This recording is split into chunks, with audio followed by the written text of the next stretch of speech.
It has been 6.5 months, a little more than that, since we lost Craig. And even that amount of time, he's with me all the time. Any gathering we have, I keep seeing that empty chair. It doesn't get easier. One day I said to Craig, why don't you just quit? And he said, Mom, you don't understand. He said, my heart and my mind tell me no. And then the desire for the drug takes over and there's nothing I can do. We did not know what the heck we were doing when this whole thing happened. I was so in the dark, I just knew nothing.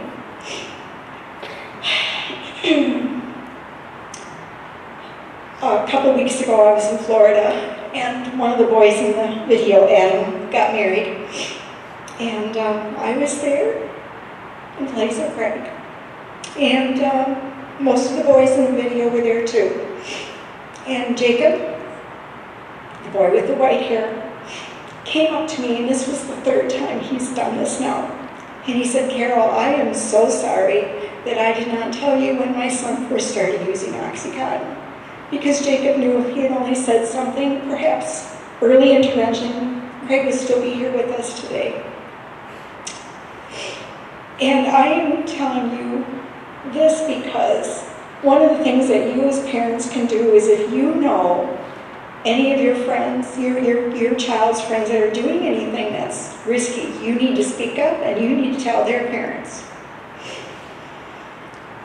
I did let Jacob know that I do not hold it against him, and I told him even if he had said something, there's no guarantee Craig would be here, but I know the third time now that he's going to suffer with this the rest of his life.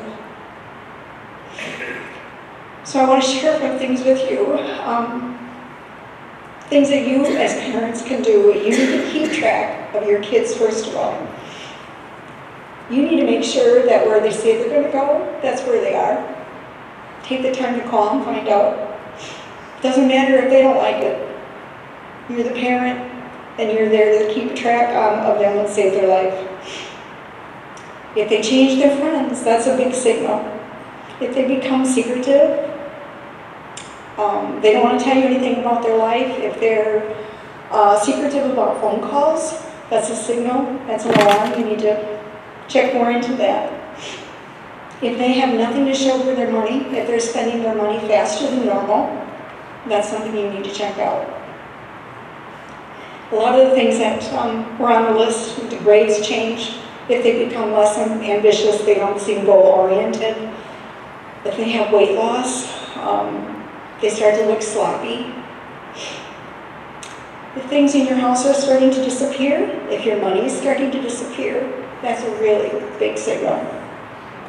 You need to be aggressive. You need to search their room. You need to run a drug test and you don't tell them ahead of time. Talk to their good friends. Ask them why are they not hanging around with your child anymore. Find out what's going on. The physical signs, of course, like the weight loss, the constricted pupils, and then as you saw my son nodding, that's pretty bad.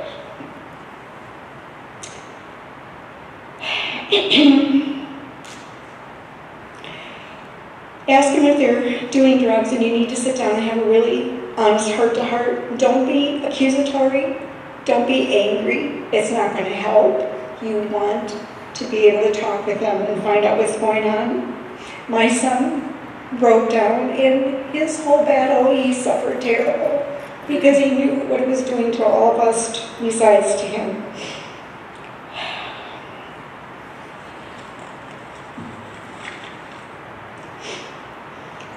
You also have to look at what you are doing as a parent. What kind of an example are you setting? This is really amazing to me, what is going on in this country, just with marijuana alone, is sickening. And the marijuana today is much more potent than it was years ago. And when I was trying to find some of the people that Craig had sold some of our stuff to, I came across a comic dealer. And in our talk, Yes, indeed, my son had sold him some of our comics. But he also told me that he was still, even at that time, a pot smoker, had been for 20 years, thought there was nothing wrong with it. But then in the same breath, he proceeds to tell me how he's worried sick about his 16-year-old son. So what kind of an example did he set? And why on earth would he be so worried when he's been doing that in front of his children? And if you think your kids don't know, guess again. Same thing with drinking. What you do in your home, your kids see. How responsible are you? Do you pop a pill for everything that ails you? They see that. You need to take care of all your medications you're not using anymore and be responsible. So I guess what I want to talk to you now about is, well, one more thing is, one of the things that you can do with your child if you find out they are using is don't give them any money anymore. You're going to fight this battle with them. You're going to try and save their life. Don't give them money. Do not give them a charged card. Whatever their needs are, you need to take care of it yourself. If there's somewhere that they want to go to a movie or whatever, the money goes to a trusted friend of theirs that's going along. But you do not give them money, preferably take their phone away. And you need to be with them, and you need to keep an eye on them. You need to check out where they are. And you need to spend the time to keep tabs on them, especially if they're alone a lot, because they're free to do anything while you're gone. And I know that's hard, but you've got to find a way to keep your child occupied and keep them away from the situation that they're in. So in addition to that, I want to share with you what my absolute passion is. To me, if this had been around in time, I firmly believe Craig would still be alive today. Vivitrol, right now, is the answer. If your child has an addiction, an opiate addiction, you need to get them on that program right away. Heroin stays on your brain for a year. So if you go to rehab, and rehab often is a month, maybe 2 or 3 at the most, the heroin's on your brain for a year. So what are you going to do when you're done with the rehab? You're going to go back to using again. That's why rehab has a success rate of 3% or less. If your child has stolen from you, the best thing you can do is turn them in and get them in jail. Because at least in jail, they're not going to use and they're not going to die. But in the meantime, they're going to go through withdrawal. And then when they come out, the first thing they're going to do is they're going to want to use. They need to go on Vivitrol immediately. So as I said, the brain keeps heroin for a whole year on it. And so that desire is always there for them to use. Vivitrol completely blocks any opiates from getting to the brain completely. So this gives your child a chance to get back on their feet. The front of your brain, where your reason and your logic is, as you use drugs, starts to shut down, and eventually it shuts down major. The middle of your brain, which is where all of your desires, your emotions, your instincts, your wants and needs, takes control.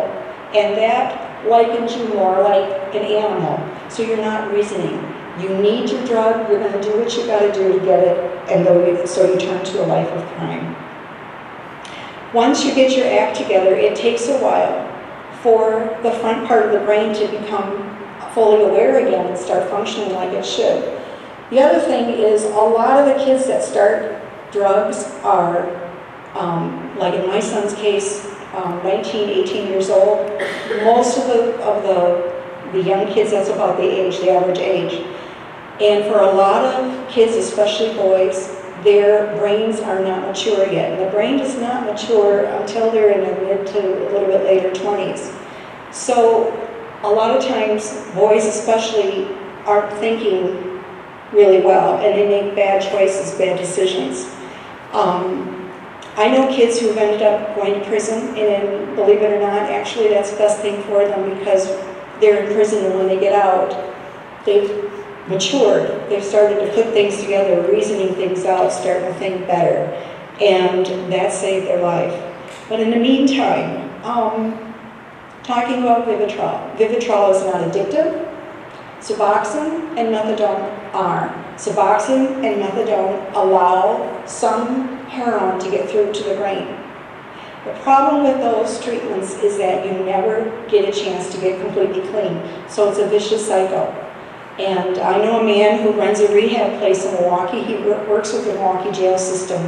And the only thing he uses in his program is Vivitrol. And he spoke before the state legislature not too that long ago, and he said, as far as he's concerned, in his professional opinion, Suboxone and methadone are nothing but crutches. Keeping in mind, again, that heroin is on the brain for a year. So while you're using the Vivitrol, it's a once-a-month injection. Nothing can get through. While you're getting this treatment, you also need to get counseling because you have to get to the bottom of why you're using it in the first place. You need to learn to deal with your issues that most people can deal with in a normal way and figure out healthy ways to deal with them, whereas people who are addictive will turn to drugs or other means. So it's a monthly injection. And I asked the representative from Vivitrol, I said, would Vivitrol ever fail? And she said, no, unless you go off of it. And this is what the gentleman from Milwaukee has told me in his experience, and he's been doing this for a while now. A heroin addict loves their life. You know, no matter how lousy it is, you get used to a routine. It's security for you. As awful as that sounds, it is. And heroin becomes your love.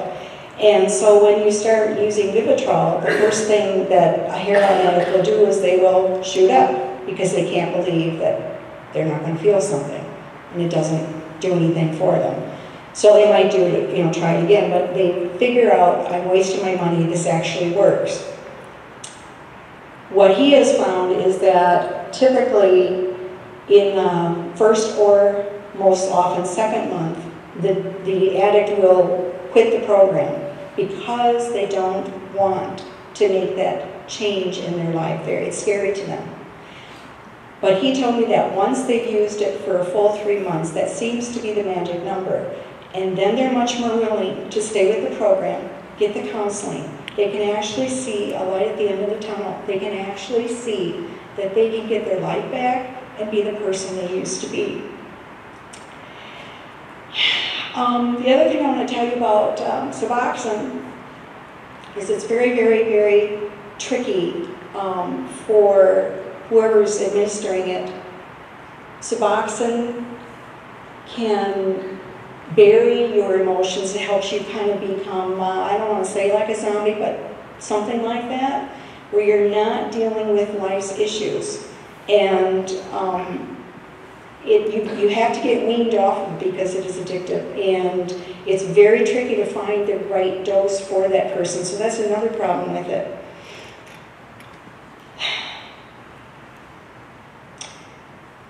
I have heard, when I took Craig for help, one of the first things that was told to me is your son has to reach rock bottom before they're willing to get help, before, you know, they have to get to that point. And the problem with reaching rock bottom is a lot of the kids will die before they get there. And that just seemed counterproductive to me. That really bothered me. And reading up on some different things, I came across some more recent research that says the opposite, that it's actually proven that forcing your child to get help is equally as productive as those who reach rock bottom and then want to get help on a voluntary basis. So, because they're getting the help, it's forced on them, and they get the chance to see, hey, I can get better, this is going to help me. So, as far as any side effects, the only thing that I had ever heard, but in the information I read is not there, is depression. And when you think about the life of an addict, it's extremely depressing. It's a depressing thing for them. And so what I have found with some of the kids is that they'll say, oh, it's making me depressed. No, you're already depressed. You just don't realize that's the life you've been living. And because you're afraid of changing and having to face reality and deal with your issues, it's depressing to you.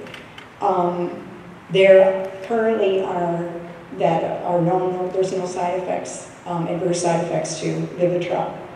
The thing with Vivitrol is more and more insurance companies are starting to recognize it. They're starting to come on the bandwagon and offer co-pay, or in some cases even full payment. An injection of Vivitrol runs anywhere from $800 to $1,600 a month. Compare that to rehab.